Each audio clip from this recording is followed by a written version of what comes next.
You are looking at an image of Jane Fonda, who is an actress and an activist, and Patrisse Cullors, who is one of the three founders of the Black Lives Matter movement. According to an article in Variety magazine, Jane Fonda reached out to Patrisse Cullors to offer support during the turbulent times following the death of George Floyd.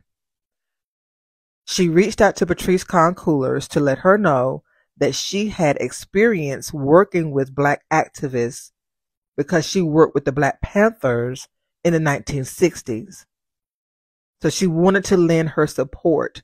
However, there is no documentation or evidence that Jane Fonda gave any money to the Black Lives Matter movement.